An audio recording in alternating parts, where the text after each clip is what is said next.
Question suivante de Samy BHR. Bonjour Monsieur Assolino. Pourriez-vous, s'il vous plaît, développer le point des GOPÉ sur la disparition du CDI à terme? Merci. Alors, c'est un sujet un petit peu technique.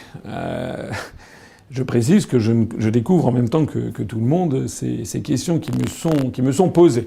Néanmoins, j'essaie toujours d'être un peu encyclopédique. Au passage, d'ailleurs, j'en profite pour vous souligner que nous en sommes à 15 149 adhérents. Ça veut dire qu'il y a eu 6 adhésions depuis le début de cette émission, ce dont je me félicite.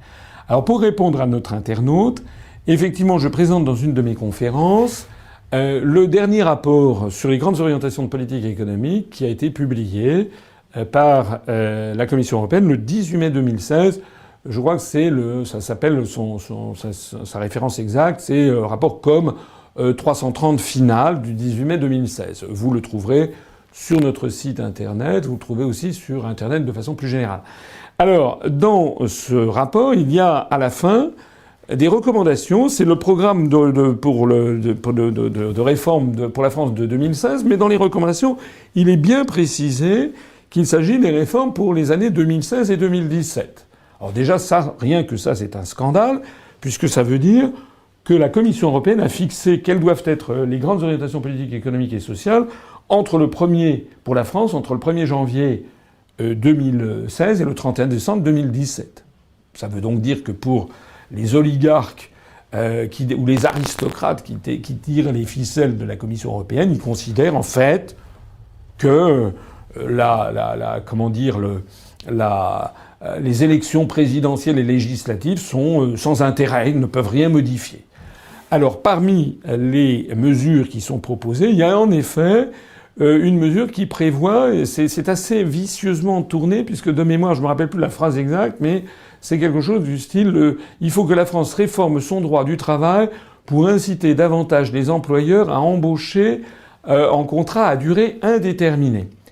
Alors, quelqu'un qui lirait ça rapidement se dirait ah bah tiens, la Commission veut favoriser les CDI. Mais non, c'est pas ça. C'est pas nous voulons favoriser les CDI. C'est il faut réformer le droit du travail pour inciter davantage les employeurs à embaucher en contrat à durée indéterminée. En fait, ce que ça veut dire, mais c'est caché.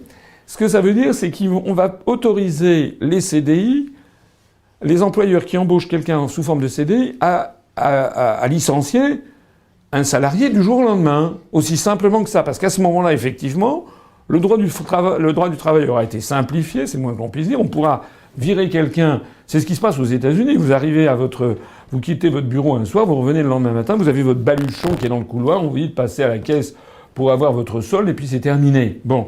Eh bien, c'est ça l'objectif. C'est-à-dire qu'en fait, le contrat à durée indéterminée ne veut plus rien dire. Il sera à durée indéterminée parce qu'il aura pas de durée. Mais ça veut dire qu'on pourra vous virer du jour au lendemain. C'est-à-dire, en fait, c'est plus un contrat à durée indéterminée, c'est un contrat hyper précaire, en fait. C'est de ça qu'il s'agit. Il faut toujours faire attention en politique aux mots qui sont choisis et à la façon dont les responsables politiques les disent. Je l'ai dit et je le redis. Ce qui est important pour démasquer les bonimenteurs, les escrocs de la politique, c'est d'examiner ce qu'ils disent et surtout ce qu'ils ne disent pas. Il ne faut pas prendre ses rêves pour des réalités. Lorsqu'il est mentionné dans le rapport des GOPÉ qu'il faut réformer le droit du travail de façon à inciter davantage les employeurs à embaucher en contrat à durée indéterminée, ça ne veut pas dire nous allons favoriser les contrats à durée indéterminée. Ça veut dire nous allons vider de sens les contraintes actuelles des contrats à durée indéterminée. On va autoriser les licenciements sur le champ de telle sorte que ça incitera les employeurs à embaucher avec cette forme de contrat.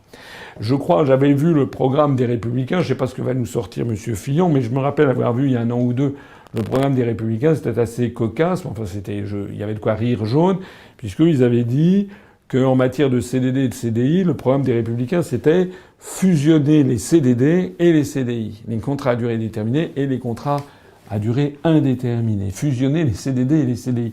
C'est assez génial si vous y réfléchissez bien, parce que en fait, vous lisez ça, mais si vous y réfléchissez bien, si on fusionne les CDD et les CDI, qu'est-ce qui reste, à votre avis ?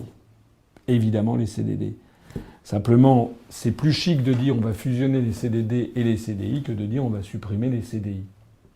De façon plus générale sur ces questions de CDD et CDI, moi je suis d'avis qu'il faut réfléchir à tout ça. Bien sûr, parfois c'est possible qu'il faut qu'il y ait un petit peu plus de souplesse dans le droit du travail, mais il faut arrêter de précariser les gens constamment, de leur faire peur, qu'ils aient peur du lendemain, etc. Parce que ça a un impact aussi économique. C'est-à-dire que si quelqu'un sait qu'il est embauché sur longue période, il va pouvoir bâtir des projets de vie, il va pouvoir se marier, avoir des enfants, acheter un appartement, un logement, investir. Il peut même éventuellement investir, créer une entreprise, etc. Si il a une garantie d'avoir des revenus. Mais si on précarise les gens, si à tout instant ils ont peur du lendemain, eh bien on risque d'avoir vraiment des phénomènes qui sont des phénomènes justement très négatifs en matière de croissance économique. N'oubliez jamais ça. L'économie, ça n'est pas une science exacte, c'est une science humaine. Il faut toujours tenir compte de l'impact psychologique des mesures qui sont prises en matière d'économie.